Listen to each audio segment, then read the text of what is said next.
हमारा जो कोर्स होगा उस कोर्स के ये टॉपिक्स हैं। इस कोर्स के अंदर हमने बेसिक से एडवांस तक स्टडी करनी है। अब बेसिक के अंदर प्राइस एक्शन भी है, वॉल्यूम भी है, और एडवांस के अंदर प्राइस एक्शन एडवांस भी है और वॉल्यूम एडवांस भी है। तो सबसे पहले हमने बेसिक प्राइस एक्शन को सीखना है, क्योंकि प्राइस एक्शन के अंदर हमने ये सीखना है कि जब एक प्राइस मूवमेंट करती है, एक इस पॉइंट से ऊपर की तरफ अगर मूवमेंट करती है तो वो क्यों करती है, अगर इस पॉइंट से वो डाउन की तरफ मूवमेंट करती है तो क्यों करती है, और जब ये मूवमेंट करती है तो हमें कैसे पता चलेगा कि ये कब तक मूवमेंट चलेगी, कब रिवर्स करेगी, कब रुकेगी। ये सारी चीजें हमें समझनी पड़ेंगी मार्केट के इंफॉर्मेशन से। अब वो जो इंफॉर्मेशन हम लेंगे वो इंफॉर्मेशन इस फेज से मिलेगा हमें।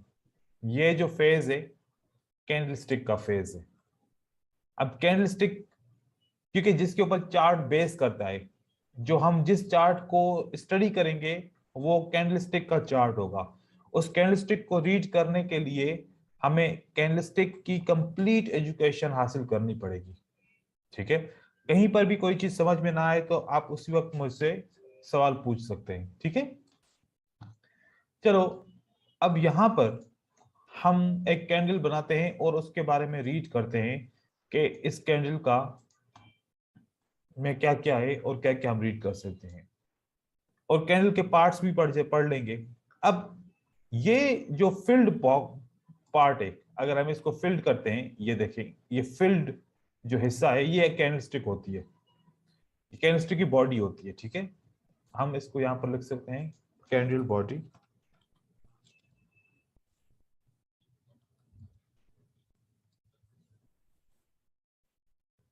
अब कैंडल की बॉडी हो गई ये वाला हिस्सा जो फील्ड है। इसके ऊपर आपको कुछ लाइन भी नजर आएगी, कभी ऐसे लाइन नजर आएगी और कभी नीचे की तरफ से लाइन नजर आएगी। इस लाइन को हम विक कहते हैं, विक भी कह सकते हैं आप इसको शेडो भी कह सकते हैं। अब ये तो स्ट्रक्चर है कि कैंडल की बॉडी होगी और उसका विक होगा, लेकिन इसके अंदर इंफॉर्मेशन कहां कहां पर होती है। अब जैसे कि यहां से पता चलता है, जब ये कैंडल स्टार्ट होती है, ग्रीन कैंडल जब भी स्टार्ट होती है तो ऊपर की तरफ जाती है। अब ये ऊपर की तरफ तो जाती है, लेकिन स्टार्ट कहां से होती है, ये नीचे से स्टार्ट होती है, तो इसको हम कहेंगे ओपन प्राइस। ये हमारी ओपन रहेगी। फिर कभी कभार जैसे स्टार्ट होती है तो फिर डाउन की तरफ भी आती है, शुरू में ही डाउन की तरफ आती है। यहां से स्टार्ट हुई और शुरू में डाउन की तरफ आई, फिर मार्केट ऊपर की तरफ जाती है, प्राइस ऊपर की जाती है, फिर यहां से वापस आके नीचे आती है। अब इस कैंडल का स्ट्रक्चर भी ऐसा ही है, पहले यहां पर ओपन हुई, नीचे इस जगह तक आई, तो ये हमारा हो गया कैंडलस्टिक का लो एरिया, कि यहां पर प्राइस लो तक टच किया। फिर यहां से प्राइस ऊपर की तरफ जाती है, इस एरिया को इसने टच किया जो हमारा हाई कहलाता है, कि प्राइस ने ऊपर इतनी प्राइस ऊपर गई कि जो इस कैंडल का हाई बन गया। उसके बाद जब ये कैंडल क्लोज हुई, अब जब क्लोज की भी बात करता हूं तो इसका मतलब है कि इसका कोई टाइम फ्रेम है, तो कैंडल का टाइम फ्रेम होता है, और अगर वो टाइम कंप्लीट हो जाए तो कैंडल क्लोज हो जाती है। अब कितने टाइम फ्रेम होते हैं, 1 मिनट भी होता है, 5 मिनट भी होता है, 15 मिनट भी होता है, 1 घंटा भी होता है, 4 घंटे भी होता है, एक दिन भी होता है, एक महीने भी होता है। मतलब जितना टाइम फ्रेम हम चाहें उतना टाइम फ्रेम की कैंडल हो सकती है। तो जब क्लोज होता है वो टाइम क्लोज होता है, जैसे कि 1 मिनट की कैंडल स्टार्ट होती है, वो 1 सेकंड से स्टार्ट होगी, तो 59 सेकंड जब पहुंचेंगे तो कैंडल क्लोज हो जाएगी। तो हमारे ये टाइम ड्यूरेशन रहा है एक कैंडल का।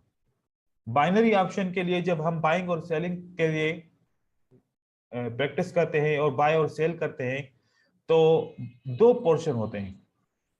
एक पोर्शन होता है 30 सेकंड बाय करने के लिए होता है, और 30 सेकंड एक्सपायरी टाइम होता है उसका।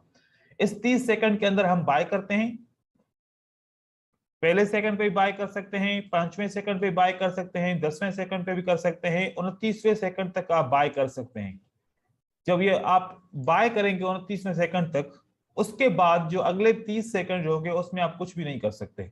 आपको सिर्फ वेट करना पड़ेगा। जहां पर आपने बाय किया है तो प्राइस वहां से ऊपर जानी चाहिए, अगर सेल किया है तो प्राइस वहां से नीचे आनी चाहिए। अगर अपकमिंग 30 सेकेंड आपके प्राइस से मार्केट नीचे होगी तो आपको ट्रेड विन होगा या लॉस होगा। तो इसके बारे में मजीद हम पढ़ेंगे आगे, लेकिन पहले कैंडल को सही तरीके से समझते हैं। तो अब कैंडल की हमें क्या इंफॉर्मेशन मिली है? एक इंफॉर्मेशन मिली कि ओपन यहां से हुई थी, फिर मार्केट नीचे की तरफ आई, फिर यहां से फिर वापस ऊपर की तरफ गई, यहां तक हाई बनाया, उसके बाद फिर क्लोज हो गया नीचे।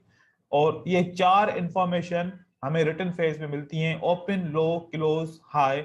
और ये जो इंफॉर्मेशन बॉडी की मिलती है, अगर बॉडी छोटी है तो वीक होती है, थोड़ी सी बड़ी है तो मीडियम होती है, अगर बहुत ज्यादा बड़ी हो जाती है तो स्ट्रांग और बिग बॉडी हो जाती है। तो उसका कॉन्सेप्ट भी हम पढ़ेंगे आगे चल के। अब सेल कैंडल हम ड्रॉ करते हैं।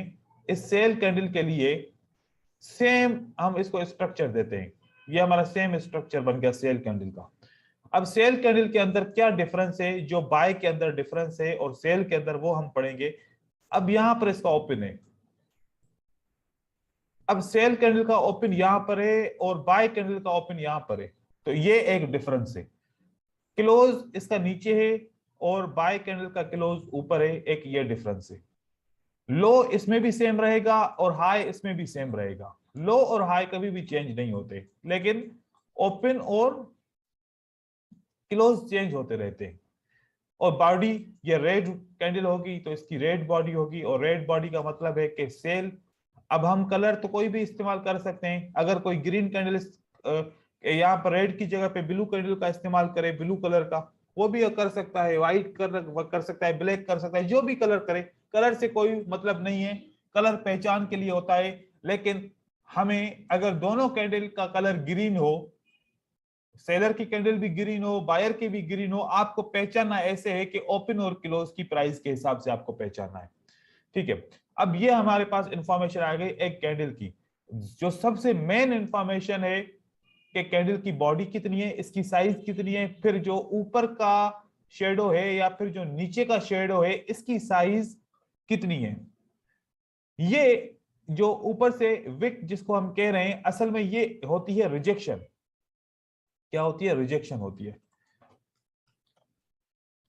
रिजेक्शन का मतलब होता है कि अपोजिट पार्टी से प्रेशर आ रहा है। अब प्रेशर क्या होता है? या तो बाय होती है तो स्पीड में बाय की ऊपर की तरफ चली जाती है तो बाय का प्रेशर, अगर मार्केट ऊपर की तरफ जा रही है तो बाय प्रेशर कहेंगे, बाय प्रेशर। और अगर मार्केट नीचे की तरफ आ रही है तो सेल प्रेशर कहेंगे इसको हम। बाय प्रेशर और सेल प्रेशर। अब ये बाय प्रेशर और सेल प्रेशर दोनों एक ही कैंडल के अंदर हो सकते हैं। जैसे कि अब मैं एक ग्रीन कैंडल यहां पर फॉर्म कर रहा हूं, ये हमारी एक ग्रीन कैंडल है। इस ग्रीन कैंडल के अंदर ऊपर से विक है तो क्या हुआ? ऊपर से सेल प्रेशर है। ये एरिया क्या है हमारा? Cell pressure.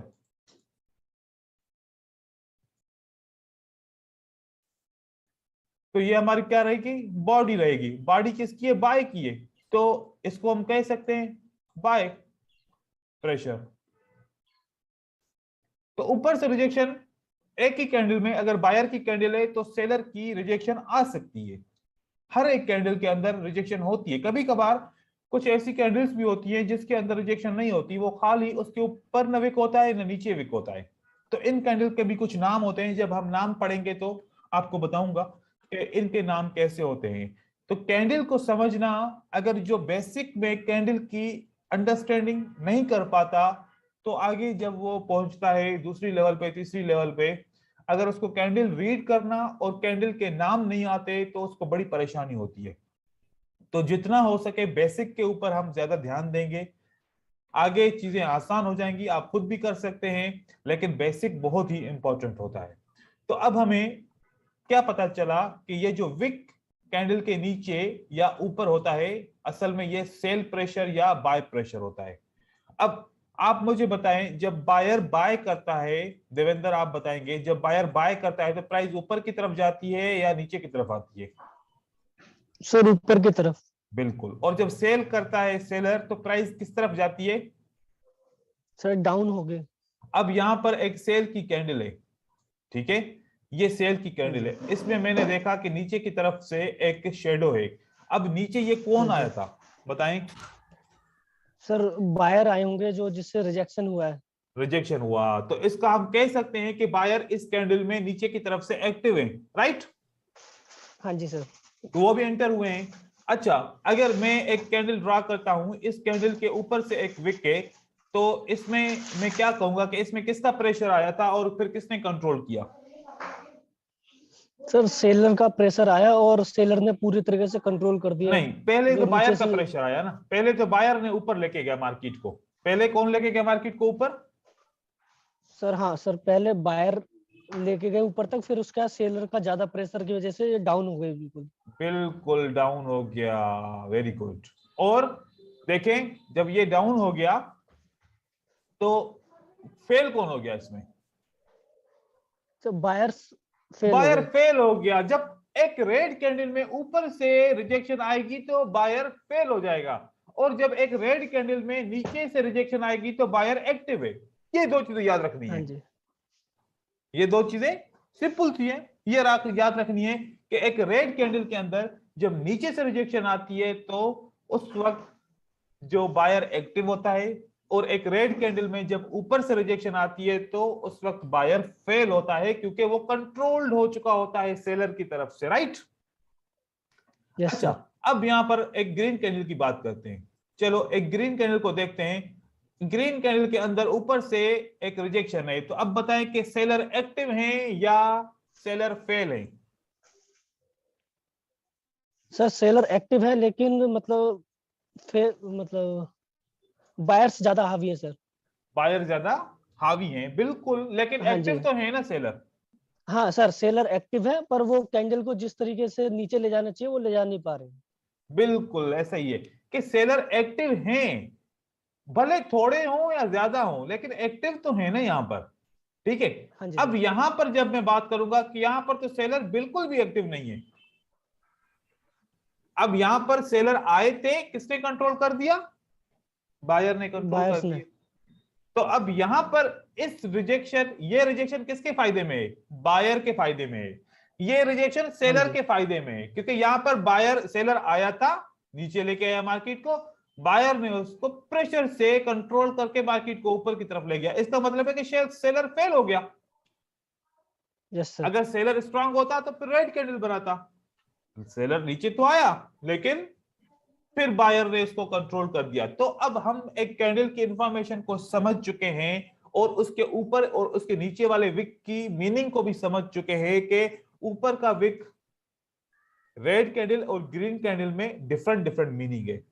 ये नहीं है कि जो ग्रीन कैंडल में ऊपर के विक की मीनिंग है, इसकी जो मीनिंग है वो इसकी मीनिंग भी सेम होगी, ये बिल्कुल भी नहीं होगा, क्योंकि यस बायर सर। और सेलर की जो भी इंफॉर्मेशन पढ़ेंगे वो एक दूसरे से हमेशा अपोजिट रहेगी, ये याद रखना है, ठीक है। आप ये नहीं समझना कि अगर ये बायर के अंदर जो ऊपर से रिजेक्शन आई है तो हम कहते हैं कि सेलर की रिजेक्शन जो बिल्कुल सही है, कि एक बायर की कैंडल में ऊपर से रिजेक्शन आई है, ये सेलर की रिजेक्शन है। लेकिन एक सेलर की कैंडल में ऊपर से रिजेक्शन आई है तो ये बायर आए थे, सेलर ने रिजेक्ट किया, मतलब पहले बायर आए थे, राइट? ठीक है सर। यहां पर बायर एक्टिव रहेंगे। अब दूसरी बारी आती है, अब ये तो हमें पता चल गया, दूसरी बारी ये आती है कि जब अगर कैंडल में विक भी ना हो तो फिर क्या करेंगे? अगर